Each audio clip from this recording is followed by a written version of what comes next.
Hi guys, Mike Dixon from Stone Age Bushcraft here. As you can hear, glorious weather. This is heavy downpours, and I just had to rig up a little porch area with my poncho. You just see that there. And I've got some water collection going on. Here's the middle stick holding up the hood. It's tied onto my shelter. Just underneath. I'm getting a few drips. Quite amazed actually. But my shelter is leaking at the front, so I need to make a better overhead part. See, I've just got it on small tripod sticks with one end in the middle pulled down to catch the rainwater. And you can see it's a funny yellow colour. This is more so because there's a smoke residue on the top of my poncho. Obviously you have to filter out all the sediment that's gone in there. Most of it will fall to the bottom, but all the stuff that don't, just filter it through a pair of tights or something like that. But once boiled, that water is perfectly fine. And if this was a clean poncho, I would actually drink it straight from it after filtering. It's only rainwater.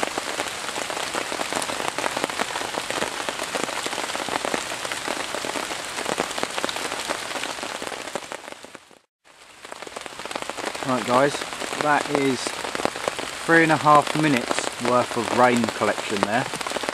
That's how hard the rain's coming down. And if you just focus at the bottom, you'll see a dark patch in the bag. You can see the runoff from the outside of the bag. It's not a hole.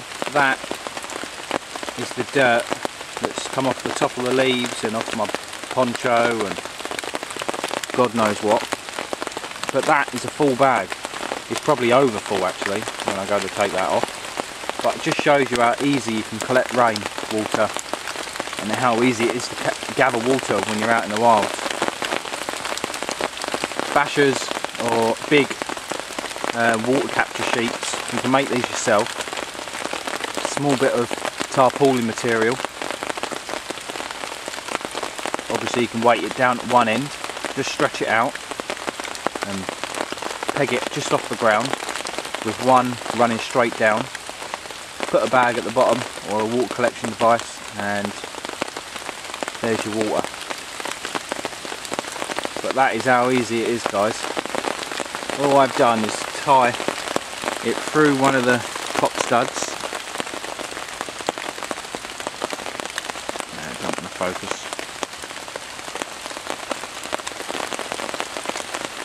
Down, turn the bag inside out a bit at the top, tie the knot so the water runs straight in, and any loose bits of cord, put them inside the bag and the water will run down that. So that's how easy it is guys.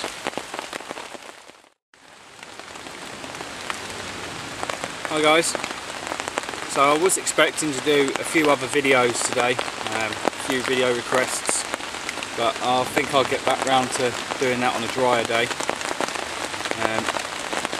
In this kind of weather, basically you just want to hunker down, get on with some crafts.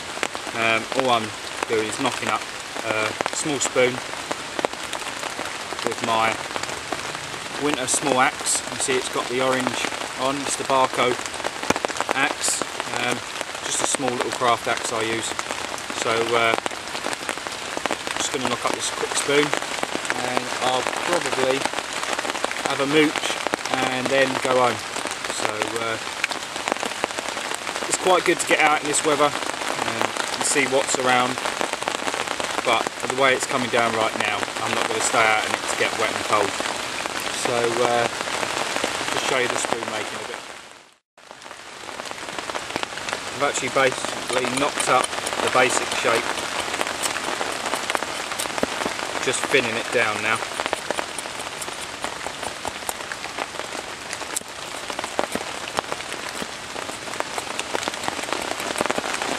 I had to change the batteries earlier, so I couldn't film this part.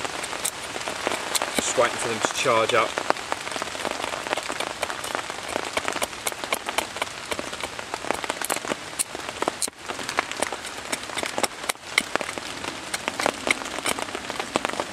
I'm using sweet chestnut, so you have to be really careful how you split this down, because it does come off in chunks.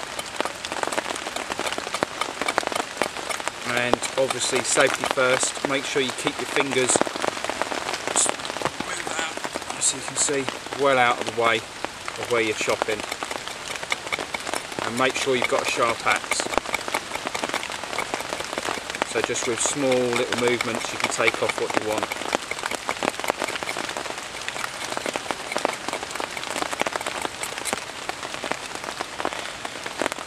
And once you've taken off with the axe, you can then move on to your knife and do the finer work. And I would say always use a bearing block, guys, just for something for your axe to go into if you do slip, and it's not going to blunt it out then either.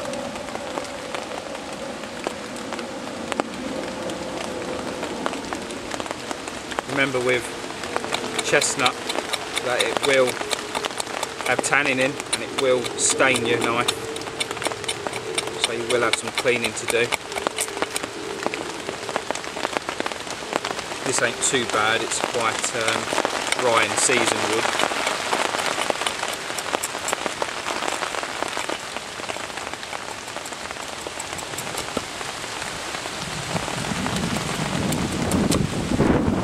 Just see how easy this splits off.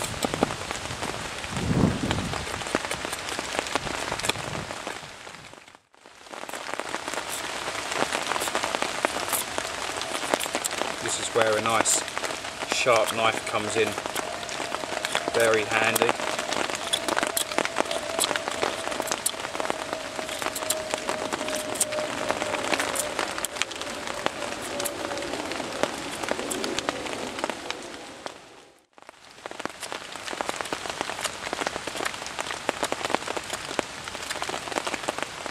A couple of handy tips that I learned from a friend, and I'll pass on to you, is that when you do carve the back of the bowl, from the middle down you want to carve away from yourself, and from the middle back down to the handle you want to carve away from yourself when you turn it round. That just stops it from taking chunks off you don't want to come off. It allows total controlled carving. Otherwise you'll remove big chunks that you don't want to remove.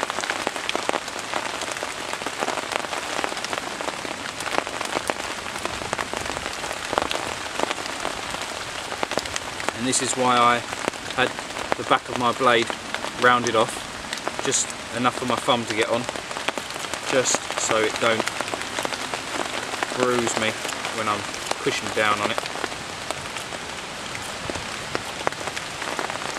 This is the way I like to carve.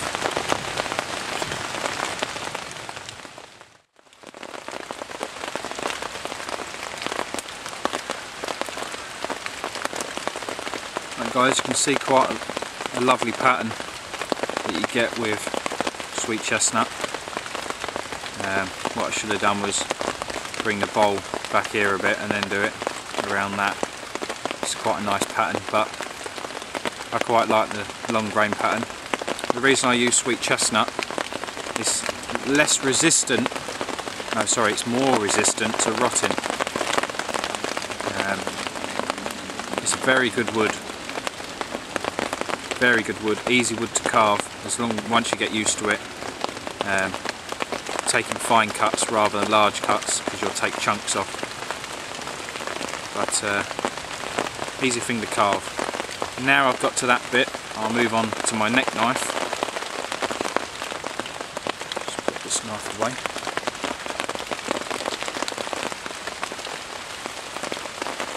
And you'll just see on here that I've got a homemade fire steel antler handle. And I've just got some sinew wrapped round for aesthetics look, and a hole with a bit of elastic just to keep it in. But this is going to be more my winter fire steel. Obviously gloved hands, you're going to need a longer handle, easier to do. So I move on to my neck knife. You've all seen this before.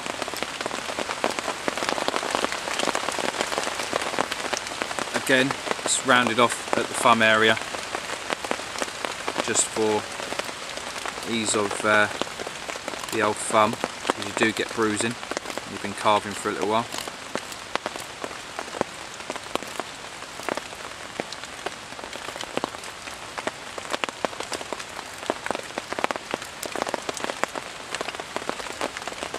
And obviously, the sharper it is,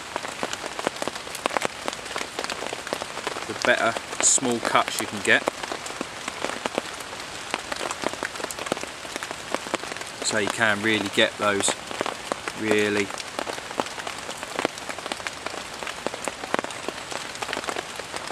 nice thin slivers off there.